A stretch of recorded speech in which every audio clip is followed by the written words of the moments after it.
2 F1 World Championships, 25 wins and 33 pole positions. Those are the numbers, but what about the racer they belong to? Well, there's more to him than you might know. So here is the racing legend of Jim Clark.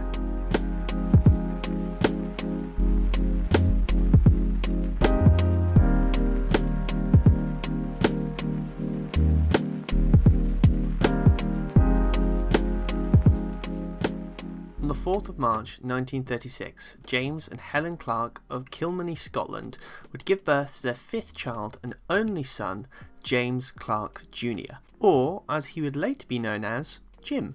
Born into a farming family, Jim had a relatively normal upbringing for a farmer's boy, lots of open space and the odd flock of sheep or two.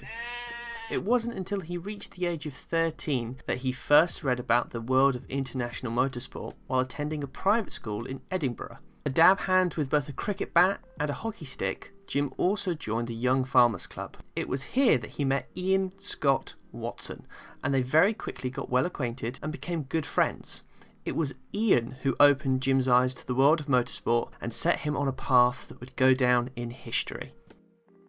As soon as Jim passed his driving test in 1953, he started racing. Local rallies and hill climbs to begin with, using his personal car, a Sunbeam Trabant. He was later introduced by Ian to the Berwick and District Motor Club, and with that took another step towards a career of racing on the edge.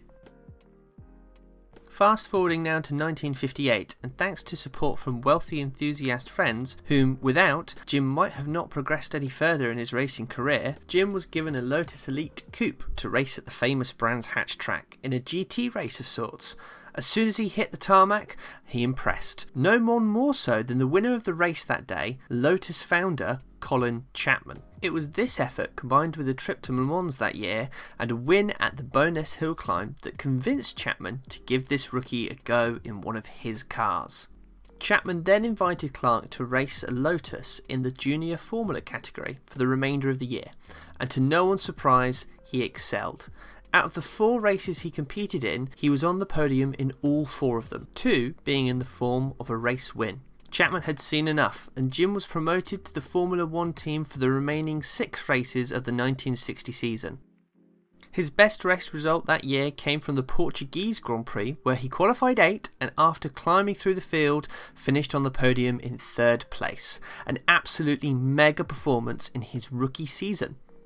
As you'll come to learn, Jim was all about the racing, no matter the car, and so he often found himself competing across multiple racing series throughout the year. In 1960, Jim also tried again at the 24 Hours of Le Mans, this time finishing 3rd in class in an Aston Martin DBR 1300. This was just a taste of what was to come. 1961 then, and Clark's first full season in F1, but it was a turbulent year. 2 third-place finishes at the Dutch and French Grand Prix were the highlight of the season. Aside from a 4th place at the German Grand Prix, the team failed to finish higher than 7th in any other of the races and suffered 2 retirements. To us now, 2 race retirements in a 23-race season may not seem like much, but in 1961 there were only 8 races in a season. That's a quarter of the season down the drain, just like that. Ultimately, Jim finished the season 7th in the standings. Jim had another go at the 24 Hours Le Mans that year, but sadly DNF'd due to a clutch failure 11 hours into the race. All things considered though, 2 podiums in his first real attempt at an F1 season wasn't all too bad, but he and the team wanted more. The 1962 season was a different story. Introducing the Lotus 25, the latest and greatest from the brilliant mind of Colin Chapman and the boffins at Lotus. Over the course of the season, Jim won not only his first race, but a further 2 in the Type 25, making it 3 wins for the season. Belgium, his first, then again at the British GP, a home victory of sorts, and then at the US GP. Despite this apparent run of success, however, when you look back at the season as a whole, it was still plagued with issues. 4 retirements total out of that season's 10 races meant he had to settle for 2nd place in the standings, just 12 points behind Graham Hill, that year's champion. 1962 would also be the only year in Jim Clark's career that he wouldn't compete in any other series. Rising from their defeat, Clark and Lotus came back for the 1963 season with a vengeance. That 10-race season saw Jim win 7 races, with him finishing on the podium a further 2 times. 1 race, that's it. Just 1 race he wasn't on the podium all season long. He finished the season on 54 points. For perspective, second place driver and last year's champion, Graham Hill, finished the season on 29 points. I'll just run through the results of the year so it can really settle in how much of a dominant season Clark and Lotus had. After a tricky start in Monaco with a P8 finish, it was Belgium, P1, Netherlands, P1, France, P1, Great Britain, P1, Germany, P2, Italy P1, USA P3, Mexico P1, and then to finish the season, South Africa P1 again. And so with that much of a dominant season, Jim Clark became a Formula 1 world champion in only his 3rd time of trying. Of course, Jim being Jim, 1 series wasn't enough, and so he went back to his old ways, trying his hand at a handful of races in the USAC Championship, better known now as IndyCar, coming second at the Indy 500 on his first attempt, and winning the ABC Supply Wisconsin 250. He also jumped into British Saloon Car Championship, racing in classes B and D, winning races in both. Overall, quite a successful year. 64 was still a winning season for Clark and Lotus, but not to the same grandeur of the previous season. The retirements returned, and so Jim could only manage 3 wins across the season, ultimately finishing 3rd in the standings for that year. However, those 3 wins were 1 more than the 2 drivers ahead of him could manage, with John Surtees, that year's champion, and Graham Hill only managing 2 wins across the season. It was clear to see, if Jim had a car that he could win in, he would do it. It was as simple as that. Jim and Lotus wouldn't go without a championship that year, however. Oh no. While they did miss out on the Formula 1 title, they took the championship in the British Saloon Car Series that year. Competing in Class B, Jim won all but 1 race, finishing 10 points clear of John Fitzpatrick in P2. The only reason he didn't win that 4th race was because he was too busy winning the F1 British Grand Prix. In fact, thanks to the 4 racing series Clark competed in that year, he really was all over the place, 1 race to the next in the blink of an eye. Overall, in 1964, he raced in Formula 1, 1 races, he raced in British Formula 2, 1 races, USAC Championship Car, or IndyCar, no wins, but he did get a pole position, and of course not to mention the Saloon Car Championship, where he won the whole thing. The summary here, just about anything Clark got into, he'd drive the socks off of it. Next came 1965, in many ways the crown jewel of Clark's racing career. In 65 alone, he became a 2-time Formula World Champion with a strong showing of 6 pole positions and 6 wins.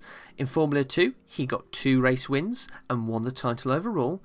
In Tours de France, a smaller series using F2-like cars, he won 3 out of 4 races and the series as a whole. He competed for the first time in the Tasman Series, a series that used similar cars to that of F1, racing on different tracks across mainly New Zealand and Australia. On his first attempt, he won 11 out of the 15 races, and with that, the title too. Then, if that wasn't enough, he went back to saloon car racing and finished 3rd overall in the standings, taking 3 wins. Let's just recap that year again, shall we? That's 4 title wins and a 3rd place across 5 different series in a year. Oh, and he raced in the Australian Drivers' Championship, winning the opening race. He then took another trip back across the pond to have another go at the Indy 500, this time winning it in only his 2nd attempt. I did say this was a crown jewel of a year. All in then, Jim Clark raced in 63 races over the course of that year. That's a country mile more than any F1 driver of today would even think about doing. Jim was a modest and humble man. He was never the type to boast or brag about his skills or achievements, a trait that no doubt came from his modest background and upbringing on the sheep farm. A prime example of this attitude was his celebration of that amazing 1965 season. He didn't go out until the early hours of the morning in the big city or have a big party. No, he chose to mark the occasion with a simple celebration in his hometown in Scotland. He was a true gentleman and a gentle man. It's not what I feel I've got to prove at all. I don't really want to prove anything. I enjoy motor racing. I started as an amateur hobby, with no idea or no intention of becoming world champion. But I was curious to find out what it was like to drive a car fast, to drive on a certain circuit, to drive a certain type of car. Sadly, this good form crumbled in the 1966 season. Second this time out in the Saloon Car Championship was the best result of the year, with a third place in the Tasman Series not far behind. But in Formula 1, the pain really showed. Clark only finished 3 races across the whole season. Ultimately, that placed him 6th in the standings come season end. The pace was there, as shown by his win at the USGP. The reliability, on the other hand, wasn't. That, combined with some driver errors, meant 66 was a year to forget. The performance that year was so bad, Clark threatened to leave Lotus because of all the issues with the car. In the end, he remained patient and stayed with the team. Despite these difficulties, Jim still managed to pick up another second place at that year's Indy 500. 1967 showed that things were getting back on track, with Clark winning 4 races in Formula 1 that year, along with 6 pole positions. Ultimately, he finished 3rd in the championship, an improvement on the previous season, and further proof that things were moving in the right direction for him and the team. He did win the Tasman Series for a second time that year, as well as winning a race in Formula 2. So, even in his worst years of racing, there were still wins and podiums on the table. Another year, another season. 1968. The year got off to a good start, January 1st, and the first race of the F1 season, the South African Grand Prix. Jim qualified on pole, roughly a second quicker than the cars around him. Despite being overtaken off the line, Clark got back through and went on to win the race. A promising start, but the second race wasn't until May 12th, so Jim went back to compete in the Tasman Series again. And again, for the 3rd time, he won it, coming out with 4 race wins to boot. April 7th rolled around, and Clark entered yet another race to fill the time until F1 returned. This time out, it was the Formula 2 season opener at the Hockenheim circuit in West Germany. Clark did actually have a choice of 2 races to enter that day, and despite already being slated to race in a sports car race at Brands Hatch in England, he changed his mind and went to Germany to take part in the Formula 2 race. This particular event would be run in 2 heats, the first of which, on lap 5, Jim Clark's Lotus 48 veered off the track and crashed into the thick tree lining that surrounds Hockenheim's long straights at approximately 170 miles an hour. The impact killed the driver instantly and totally destroyed the car. It was later revealed a deflating rear tyre was the likely cause of the accident.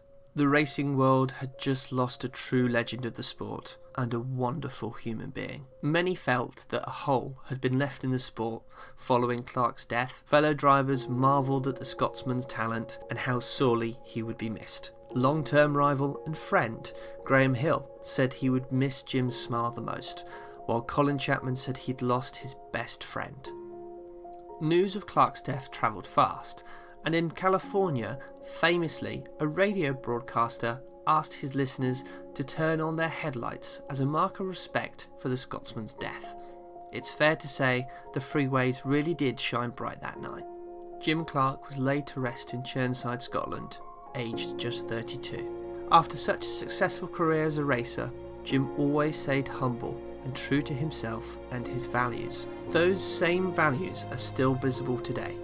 If you go to pay your respects at his headstone, you'll see the first line under Jim's name before any of his achievements or accolades in motorsport.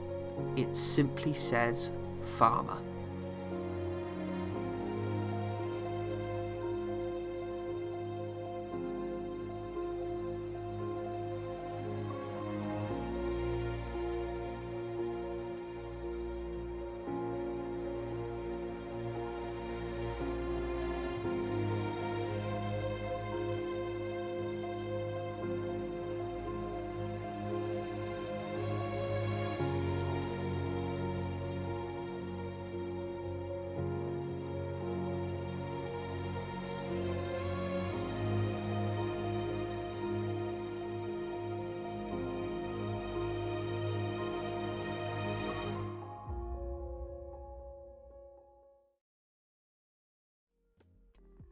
Thank you for watching this first episode of what I intend to be a long-lasting series about different racing legends across history.